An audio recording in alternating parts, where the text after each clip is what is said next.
เนื้อของมัน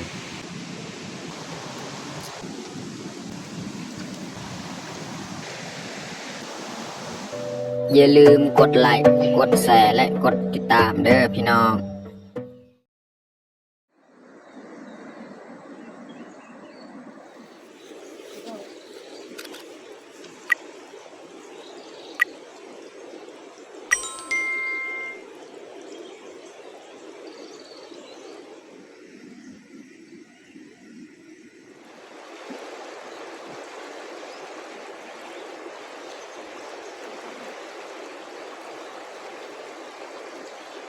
กับหนุ่มน่ารัก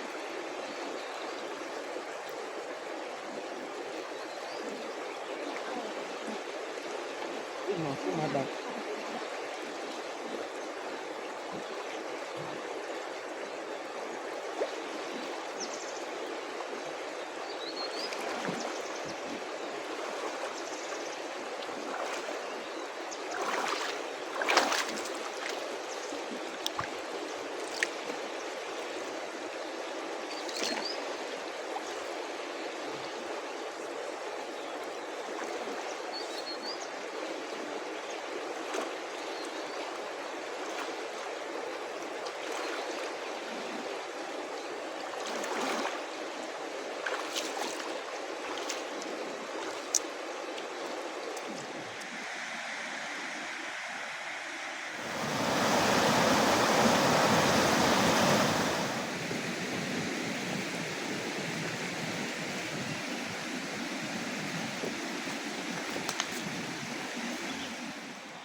ครับสบายดีแล้วก็สวัสดีเบิร์ดสู่ผู้สุคนยินดีต้อนรับเข้าสู่ซองบ่าวยึงมื้อนี้ก็สิพาเมียเข้าห้วยหาปูหาปลานี่แหละอันนี้ก็ดนแหละตั้งแต่ข่อยเฮ็ดซองอันนี้แหละซองที่บ่าวยึงทายนี่แหละแต่บ่เคยพาเมียลงห้วยแบบห้วยสีใหญ่ๆเนี่ยบ่เคยพาเมียลงห้วยหาปลาเนาะสำหรับเฮาสิลงหาปลามื้อนี้ก็ใส่แฮนี่แหละแฮนี่บ่แม่นแฮเผาผมบ่เคยเฮ็ดแฮเผาแต่ว่าน้ำช่วงนี้นี่ขุ่นเพราะว่ามีคนเบียดเขาเจ้าขุดคนค้ำก็เลยเฮ็ดให้น้ำเซของเฮานี่บ่มีวันใส่ขุ่นตลอดเลยเอาจังไดก็แต่ทุกคนติดตามเบิ่งสำหรับมื้อนี้สิพาเมียหาปลาเนาะว่าสิมานหรือบ่มานก็ไปลุ้นนำกันไปเบิ่งนำกันเนาะแต่ทุกคนติดตามเบิ่งติดตามชมแบบยาวเลยตอนนี้เราก็สิเริ่มเลยเนาะเริ่มบานไปนี่แหละน้ำนี่ขุ่นแบบสีดำๆน้ำ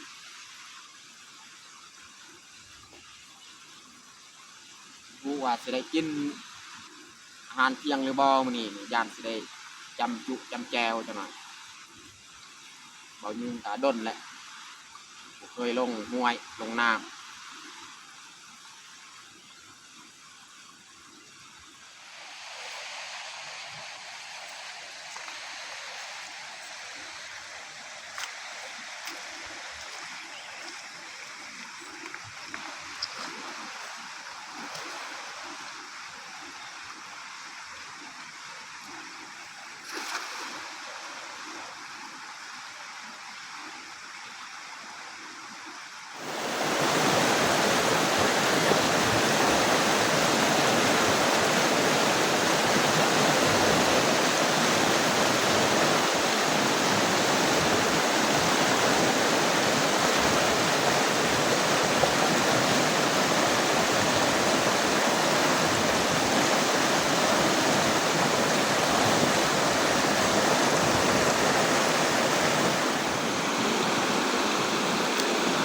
นี่แต่ปลาติชินเนาะ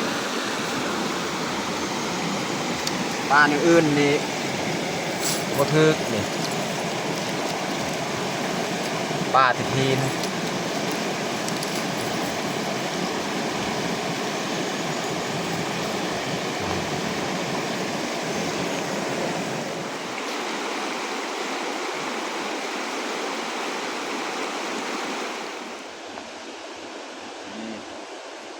ปลานี่โตทวิตและเมื่อกี้นี่ได้ปลาที่ทีมแต่ว่าปลาแบบนี้นี่โตทวิตและปลาแซ่บๆพี่น้อง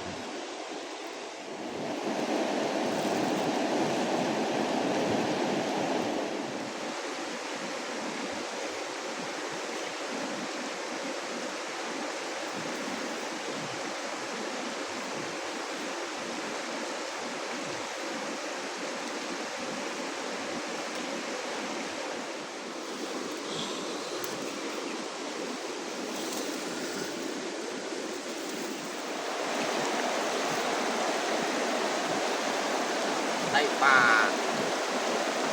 เกาะพี่น้อง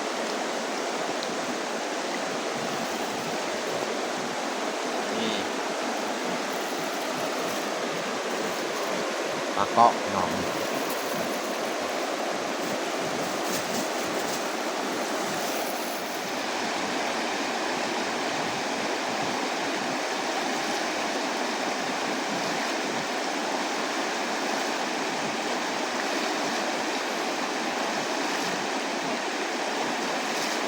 ปลาเทียงพี่น้องนี่ปลาเทียง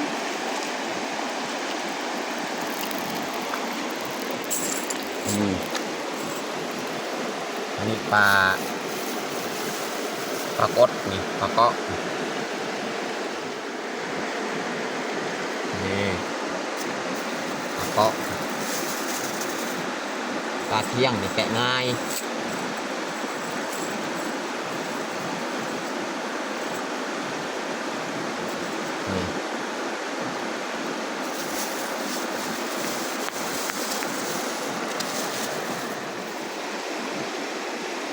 นี่พี่น้องปลาเกาะคุกกี้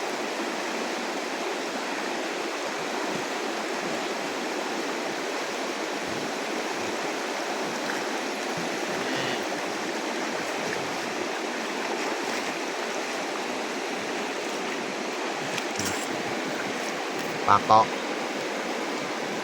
คล้ายๆปลาแค่พี่น้องนี่ซิมหรือยัง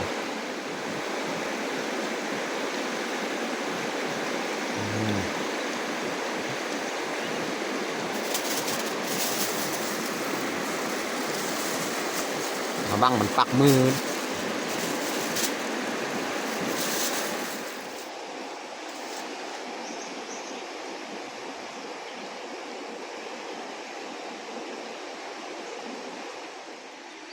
เกือบมันรุดพี่น้องนี่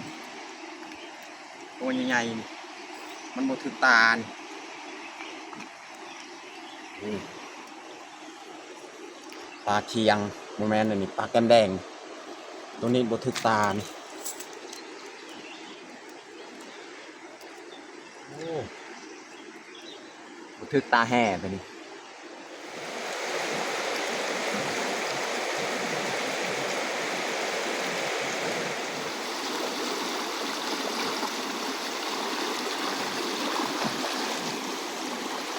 นี่พี่น้องปลาเทียงใหญ่สุดนี่โอ้ใหญ่สุดนี่เพราะว่าช่วงคอยตึกบางกี้นี่บ่เห็นคอยไปตึกฝากเบื้องหันเนาะ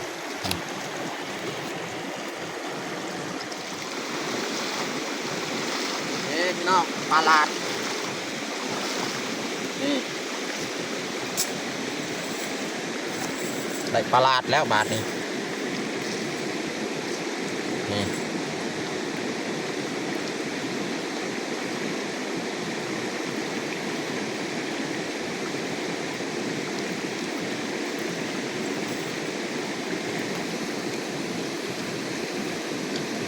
แกะยากพี่น้องปลาลาดนี่พี่น้องปลาลาด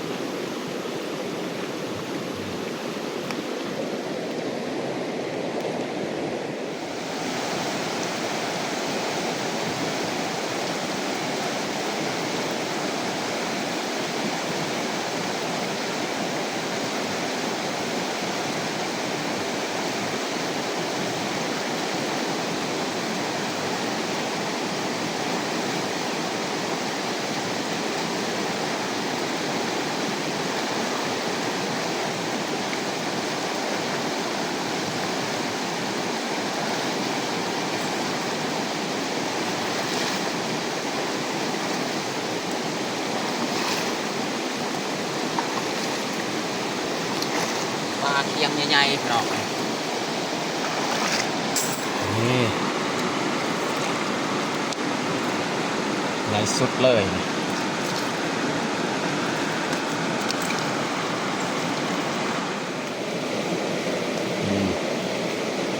ใหญ่สุดเลยเคียง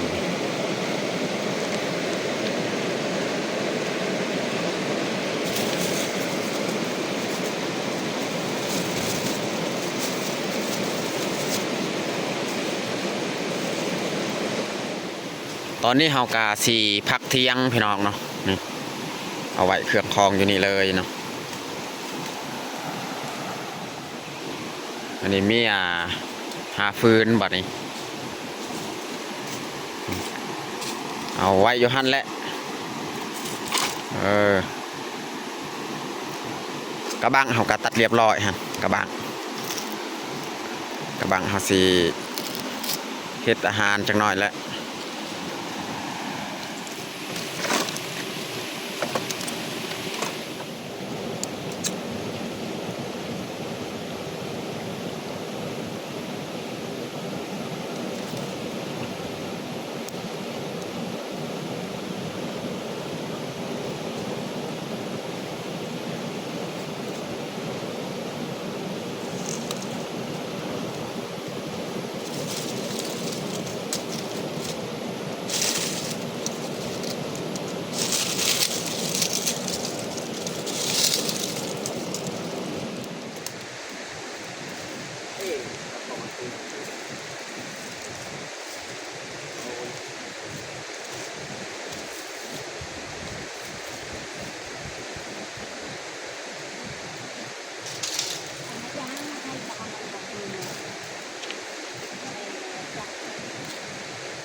วันนี้เฮาสิมาเบิ่งผลงานพี่น้องเนาะผลงานที่เฮาได้นี่มีทั้งพักอีกเมียเก็บนี่เอาแยกออกเลยผักในบอลนึงเอาไว้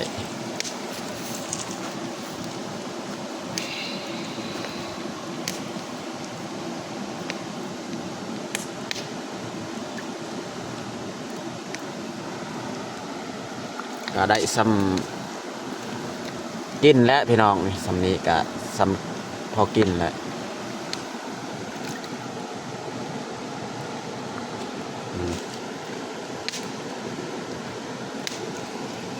ปลาเคียง2 โตปลาตัวใหญ่ปลาลาด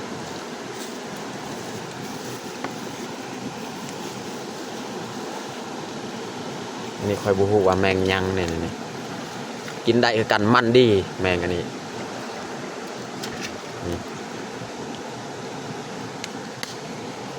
แต่เฮาสิเซาะขี้นะเอามาเฮ็ดครึ่งนึงเอากลับบ้านครึ่งนึงอีกเนาะ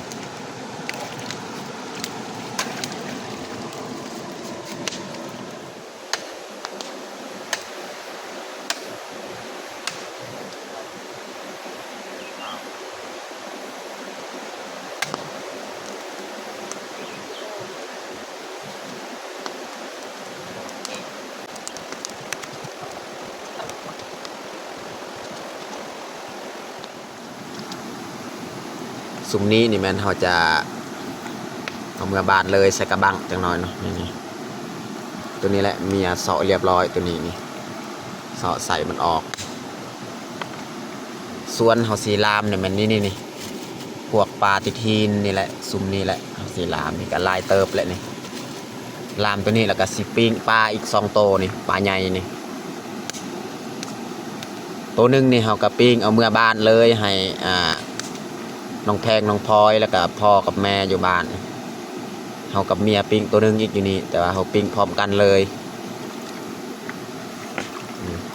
ซุ้มนี้แม่นเอาเมื่อบ้านเบิดนี่ปลาลาดเนี่ยเอาเมื่อบ้านคือกันตัวนี้เขาสีลามนี่กระเบ็ดหลัง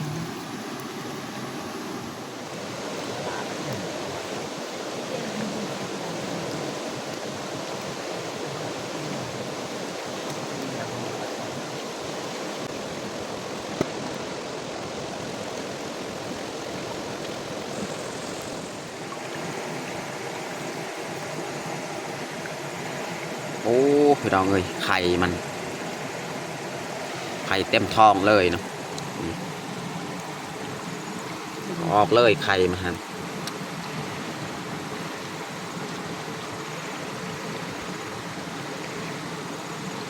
ไข่ปลา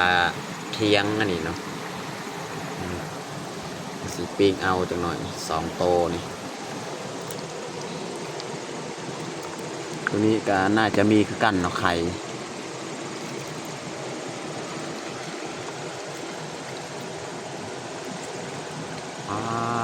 น้ำมันลายพี่น้องเนาะใส่ปลาประเภทนี้มันคมๆเนาะใส่แต่ว่ากินแซบเลยมันคมแซบใส่ของมัน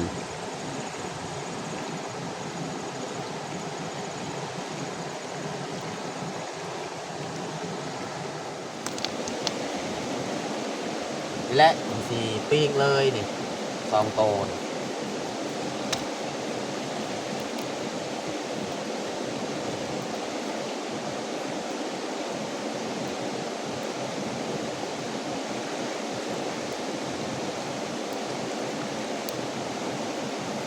ดนๆเพื่อนึงได้กินปลาแบบนี้เนาะ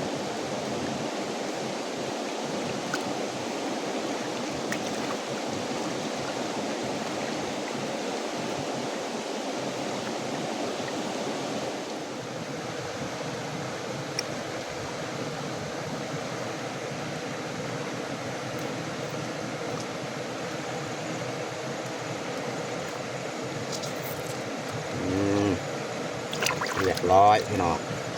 อันนี้หลังจากเขาเสียบแล้วก็มาปาดอีกเนาะปาดนี่เพื่อให้เกลือมันเข้าปัดเขาทาจะมาเนาะ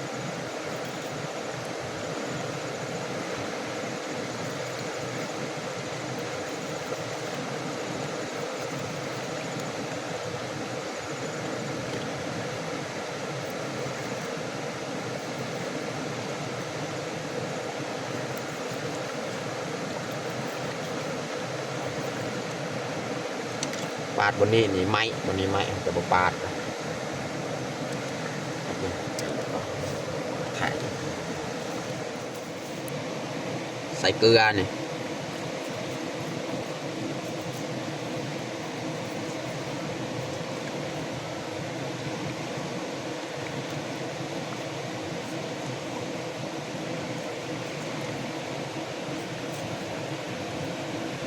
นะเรียบร้อย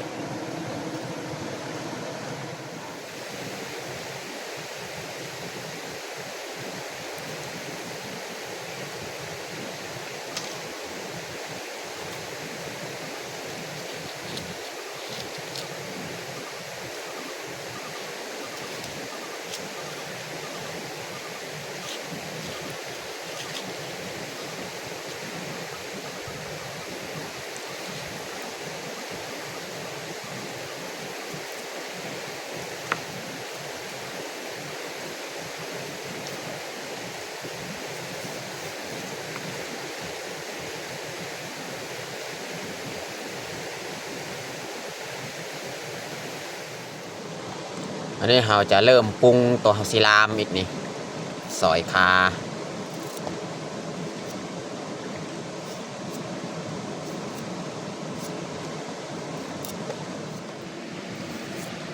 ซอยหอมแดงอีก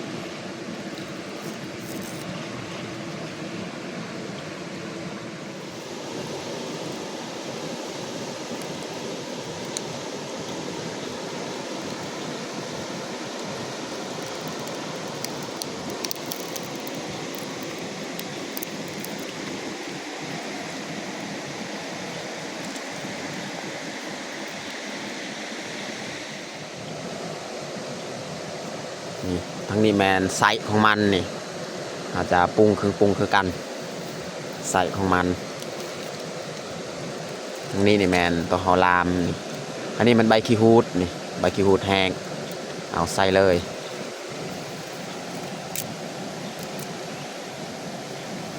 ใส่กับเบื้องนั้นนำ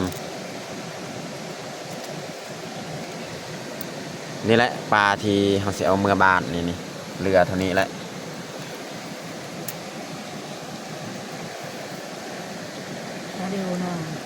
ซอยเลยหอมบัว ดองใจ เอาไว้แจวอันหนึงก็ได้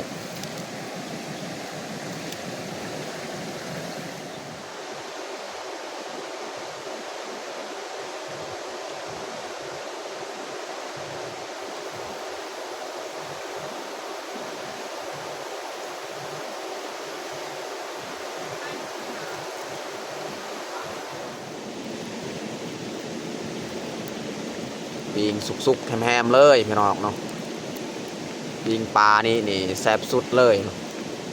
ปลาธรรมชาติอันนี้เราจะเริ่มใส่หมักพริกกระเทียมเราตำมาแต่บ้านเรียบร้อยเนาะหมักแคนนี่ยังเนาะเครื่องหอมนี่ครบสุดแล้วเอาใส่นี่พวกขิงพวกกระยังเอาใส่นี่ใส่เกลือ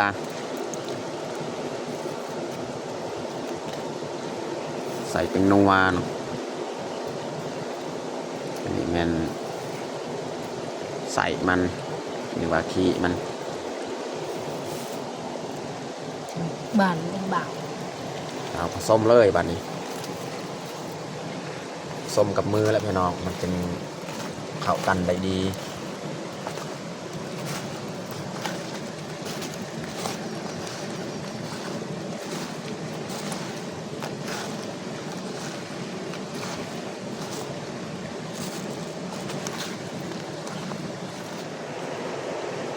เนี่ยผสมเรียบร้อยก็ยัดใส่กระบังเลย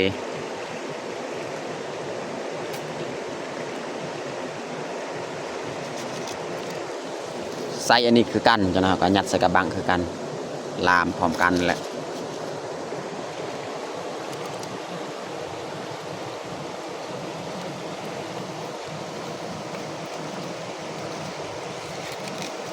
ห้ามนกมันจุกอันนั้นเลย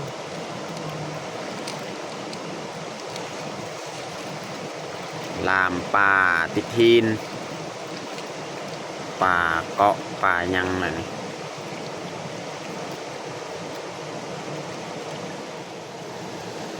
อันนี้เขาสีเอาพักอีกมาใส่ทางปลากระบังเนาะใส่ผักกูดนี่พักอันนี้ก็ไล่คือกั้นเมียเก็บเนาะนี่พี่น้องพักมีลายพักในนี่นะ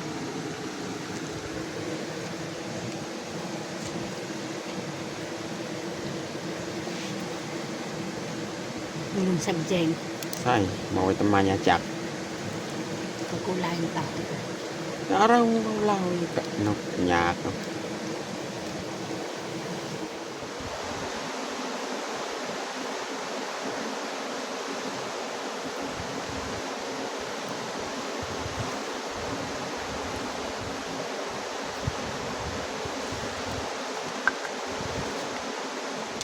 นี่เมียจะยัดเลยปลาแถวเมืองบ้านนี่ยัดใส่กระบังอีกเนาะ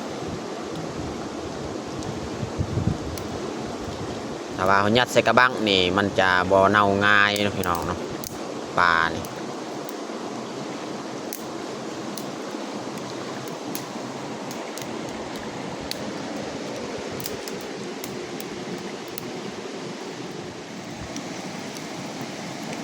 ตอนนี้ก็ฟดเรียบร้อยเลยลามของเฮานี่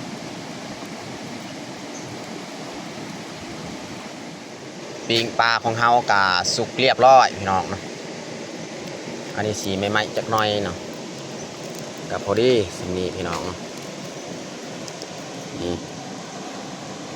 พอดีแฮมๆเลย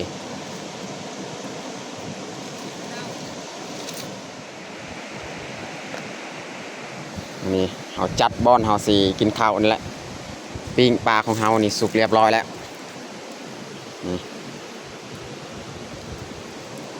ลามของเฮาก็สุกแล้วฮะ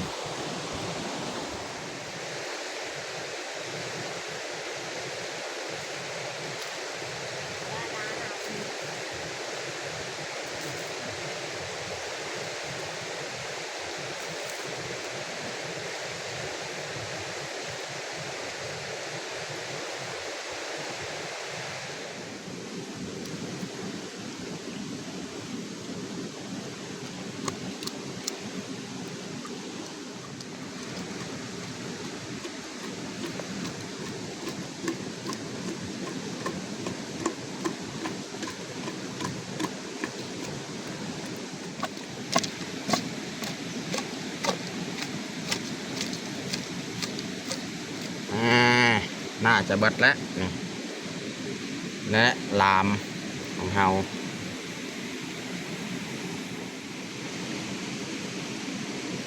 อันนี้แมนไซส์พี่น้องเนาะนี่ไซส์ของมันอันนี้เป็นปิ้งพี่น้องเนาะเราจะถอนออกเลยโอ้มันติดไหมนะเนื้อของมันนี่ปิ้งแบบหอมๆพี่น้อง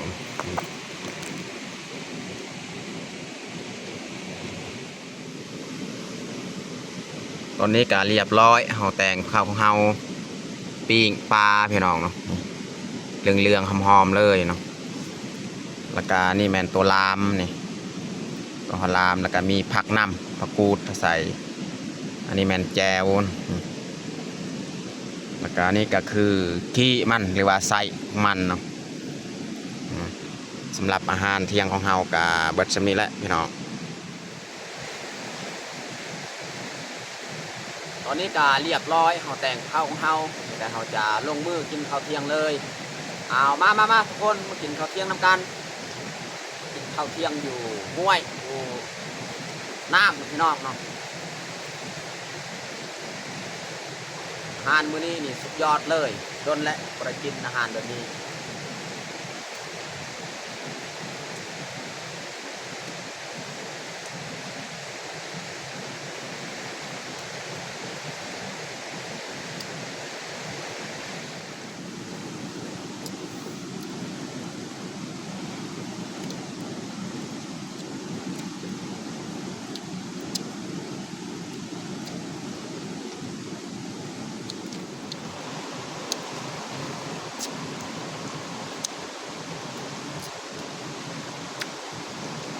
ปลานี่แซ่บสุดเลย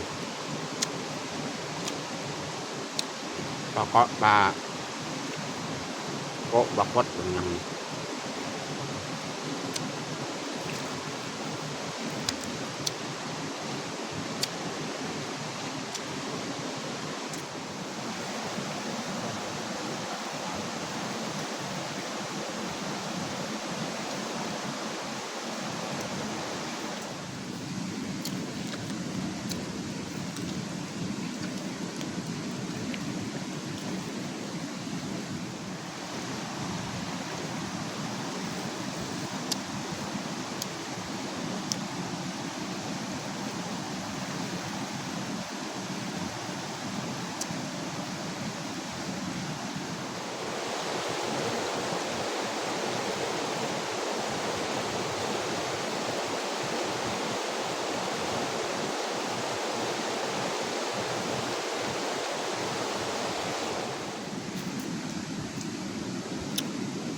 อันนี้ใส่พี่น้องเนาะ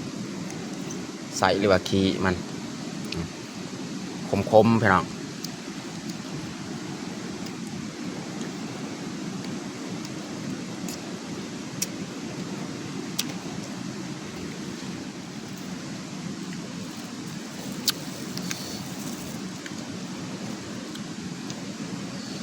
ตัวนี้นี่แมนเขาเมื่อบ้านนี่ตัวนี้เอามาฝากให้พ่อแม่แล้วก็น้องพลอยน้องแพง